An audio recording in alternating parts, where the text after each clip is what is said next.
Last time we had a look at the coolest villains in comics, and now it's time to spotlight the hottest villains. As usual, these are just my personal opinions, and feel free to list your favorite fire fiends in the comments. And without further ado, let's bring on the heat.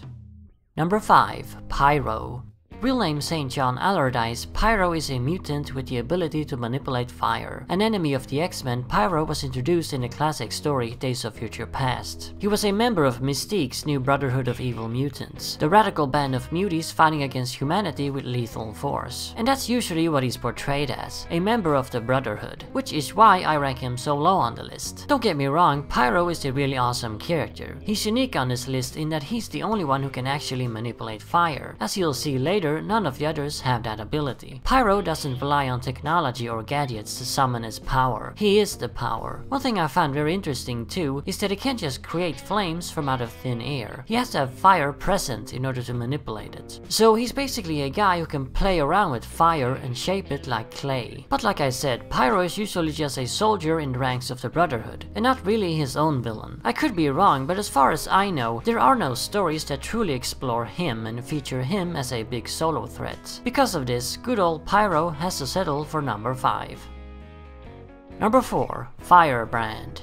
So here we are with yet another Iron Man rogue on these lists. Shellhead have faced many different Firebrands, and frankly I'm only familiar with the first one, so that's who I'm placing on this spot. If you know the rest, let me know in the comments if they're any good. Anyway, so the first Firebrand was Gary Gilbert, introduced in the early 70s. Gilbert is one of those comic book characters who's very much a product of his time. Reading these stories now, they do come off as kinda hokey and preachy, very much in the vein of Denny O'Neil's Green Lantern Green Arrow. Gary Gilbert was a fanatical left-wing extremist, fighting the so-called establishment, the Man. He was once a peaceful protester like so many others, but eventually Gary had enough. He realized that chants and marches wouldn't lead to anything, so he took up arms. A violent revolution was the only answer. Using Stark technology, he created a powerful flying exoskeleton suit in style with Iron Man's, with one difference: it relied heavily on fire gimmicks. This guy is a true extremist, as he's willing to sacrifice countless lives for his cause. The ends justifies the means, in his opinion. Firebrand is not deluded though. He doesn't consider himself to be some kind of noble hero. He knows what he's doing, and sees himself as a necessary evil. Regardless of your political leanings, you can't deny this guy is interesting, despite some hokey writing. He fits the fire theme perfectly too. Gary burns with a fiery rage after all, and wants to burn down society so he can rebuild it from the ashes.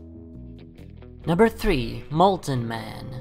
A classic Spider-Man villain, Mark Raxton aka the Molten Man, was introduced in the 60s during the Stan Lee and Steve Ditko era. Raxton was a scientist working with Dr. Spencer Smythe. Together they used a radioactive meteor to create the new liquid metallic alloy, but Raxton wanted it for himself so he could sell it to the highest bidder. While trying to steal it, he accidentally poured the liquid all over himself, and as always happens in comics, instead of melting, Raxton bonded with the alloy. He thus became the super strong metallic Molten Man. No fire powers yet, but that would come a few years later in the 70s. It was revealed that Raxton's molten body had begun to mutate, or evolve. He was now radiating intense heat, melting anything within close proximity. This condition only seemed to worsen over time, and Mark Raxton became a walking oven indeed. The Molten Man is one of the most underrated members of the Spidey Rogues Gallery. He's also one of the most powerful. This is a guy who's not only super strong and near indestructible, but also burns anything he comes near. Poor Spidey barely stands a chance. Raxton is also very interesting, because usually all he wants is to just cure himself of this horrific condition. At times he's even reformed and actually acted as a hero instead of a villain. In the 70s it was also revealed that Raxton is a stepbrother of Liz Allen, Peter's friend and Harry Osborn's wife. So there's that personal connection too. Needless to say, the Molten Man is a truly fascinating and very compelling Spidey rogue. Another villain whose power is more of a terrible curse, and you know how I feel about those.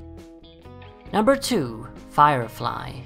There's been a few different Fireflies, but the most notable and the only one that really matters to me is of course the original, Garfield Lynch. As most of you probably know, Firefly is an enemy of Batman. He was first introduced in the 50s, making him the oldest character on the list. However, back in those days, Firefly wasn't depicted as a fire-themed villain. Instead, he used various different light gimmicks. The version we know today was introduced in the early 90s, during the Nightfall saga. So Firefly is definitely not the first fire villain. In fact, he's the newest on the list. Garfield is probably also the craziest on the list. A demented pyromaniac, this Arkham regular likes to torch stuff and then watch the flames dance. He'd torch all of Gotham if he could, and Lord knows he's tried many times. The whole city would probably be a giant cinder if it wasn't for Batman. Firefly's weapon of choice is a basic fire gun, the hot equivalent to Mr. Freeze's cold gun. But besides that, he also wears a suit with a jetpack, enabling him to fly around like a, well, Firefly. Very deadly and completely insane, Garfield Lynch is without a doubt one of the greatest fire-themed rogues out there, and most likely a lot of people's favorites.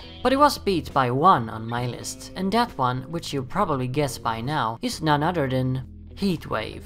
Yep, this time around a Flash villain actually beat a Batman villain. Mick Rory, aka Heatwave, the resident fire fiend of the Flash's rogues gallery, is my go-to flame villain. It's kinda funny because he's actually the most basic on the list. Heatwave can't fly like Firefly, he isn't super strong like Molten Man, he doesn't have an awesome suit like Firebrand, and he doesn't have any powers like Pyro. All he has is a fire gun.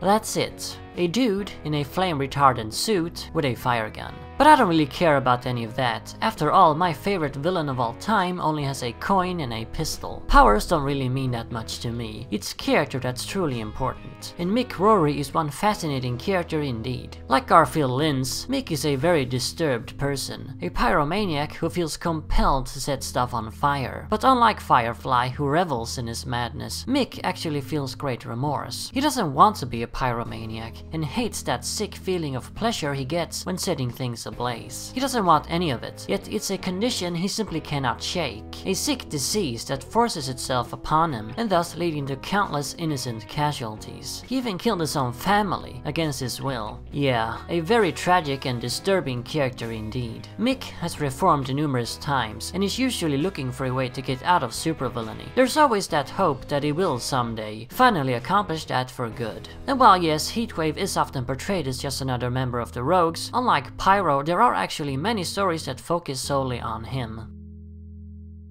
So there you have it, my 5 favorite fire fiends. I find that fire villains aren't quite as prominent as ice villains, for some reason. Mr. Freeze and Captain Cold are iconic comic book rogues, and Killer Frost is pretty notorious too. I can't say that any of these 5 are iconic. You gotta wonder why that is. Are ice-themed villains simply cooler? Maybe it's because cold works better with evil characters. They're cold figuratively and literally, but hot can symbolize anger and hell, so I think it should work too. Anyway, don't forget to list your own favorite fire villains in the comments. Maybe you know someone that I missed. Next up in this series, we'll be counting down the 5 greatest electric rogues, so stay tuned for that. And as always, remember, Arkham Asylum awaits you in the next video.